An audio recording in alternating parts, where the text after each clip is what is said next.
بسم اللہ الرحمن الرحیم۔ خواجہ میرے درد کے چوتھے شعر کے ساتھ حاضر ہیں۔ اب تک ہم نے سیکنڈ ایئر کی کتاب جو نصاب کی ہے اردو کی، اس کے میں خواجہ میرے درد کی تشریحات کی ہیں، اور اس سے پہلے ہم 3 کر چکے ہیں، اور چوتھے شعر کی تشریح حاضر خدمت ہے۔ بے ہنر دشمنی اہل ہنر سے آ کر، بے ہنر دشمنی اہل ہنر سے آ کر، منہ پہ چڑھتے تو ہیں پر جی سے اتر جاتے ہیں۔ کیا خوب کہا ہے خواجہ میرے درد صاحب نے اس شعر میں۔ جیسے کہ آپ کو میں پہلے بھی بتا چکی ہوں کہ خواجہ صاحب جو تھے وہ اپنی شاعری کو حقیقی اور آفاقی موضوعات پر مشتمل رکھتے تھے، اور ان کی شاعری میں ہمیں دنیا کی حقیقت دکھائی دیتی ہے۔ زیر نظر شعر بھی انہی کے آپ کے اسی طرح کی ایک سوچ کا حامل ہے۔ اس شعر میں خواجہ صاحب کہہ رہے ہیں کہ بے ہنر افراد ہنر مندوں کے مقابلے میں کوئی وقتی کامیابی تو حاصل کر سکتے ہیں، مگر آخر کار جو ہے کامیابی، اصل کامیابی جو ہوتی ہے وہ ان کی ہوتی ہے جو کہ اصل میں اپنے اندر ہنر رکھتے ہیں، کامیابی کی اہلیت رکھتے ہیں، کوئی اپنے اندر پانے کی جستجو رکھتے ہیں کچھ۔ تو ادھر بھی خواجہ صاحب یہ کہہ رہے ہیں کہ بے ہنر لوگ جو ہیں، مطلب بے ہنر سے مراد یہ ہے کہ جن کے پاس کوئی اہلیت نہیں ہے، جو کچھ اپنے اندر قابلیت نہیں رکھتے،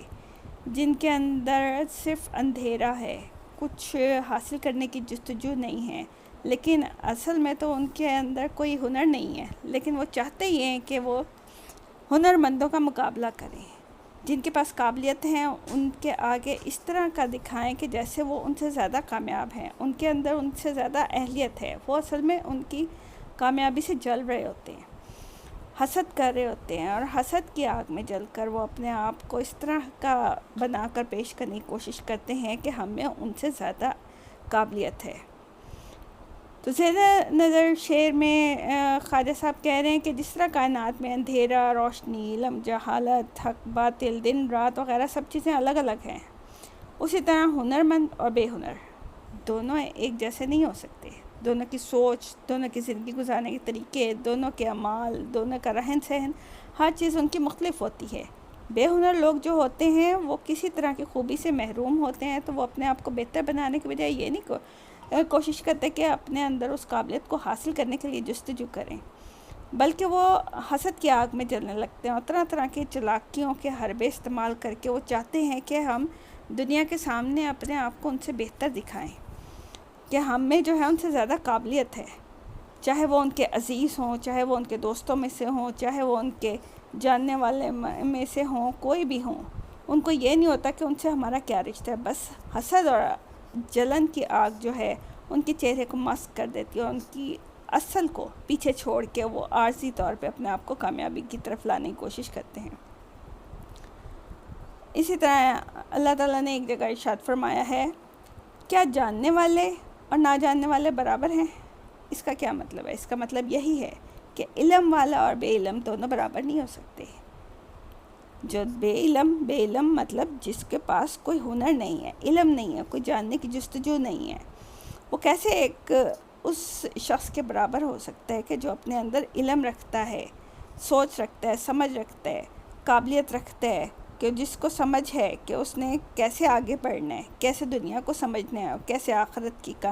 بلندیوں کو سمجھنا ہے، اس کی کامیابیوں کو سمجھنا ہے کہ ہمیں کس طرح کامیاب ہونا ہے دنیا اور آخرت میں۔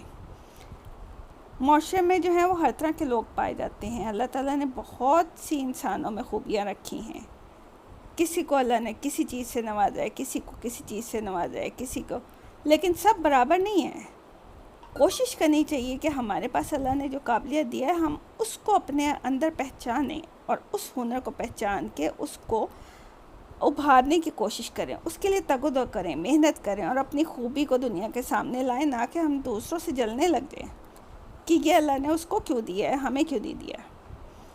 اللہ نے سب کو برابر نہیں رکھا، کسی کو کوئی چیز دی ہے، کسی کو کوئی چیز دی ہے، کسی کو خوشی ملی ہے، کسی کو غمی ملی ہے، لیکن یہ دونوں وقتی ہیں، عارضی ہیں، کبھی خوشی ہوتی ہے تو کبھی غم۔ آج ایک کے پاس ایک چیز ہے تو کل وہ دوسرے کے پاس آ جائے گی. صبر کی ضرورت ہے، محنت کی ضرورت ہے، لگن کی ضرورت ہے، نہ کہ جلن کی. جلن جو ہے وہ آپ کی اندر جو موجود آپ کی خوبیاں ہیں ان کو بھی وہ جلا دیتی ہے. آپ کی خوبیوں کو ابھارنے کے بجائے وہ ان کو ختم کر دیتی ہے. اس لیے ہمیں کوشش کرنی چاہیے کہ اپنے ہنر کو پہچانیں. اور اس بات کو بہت اچھے طریقے سے خواجہ صاحب نے یہاں پہ ہمیں سمجھانے کی کوشش کی ہے کہ جب تک ہمیں اپنی اصلیت کو پہچان کر اس کو ابھارنے کی کوشش نہیں کریں گے، اس کو دنیا کے سامنے لانے کی کوشش نہیں کریں گے، اس وقت تک ہماری اصلیت، ہمارا ہنر جو ہے وہ اندر چھپا رہے گا اور وہ جلن کی آگ سے ختم ہو جائے گا. یہاں پہ خواجہ صاحب نے بہت اچھے پیرائے میں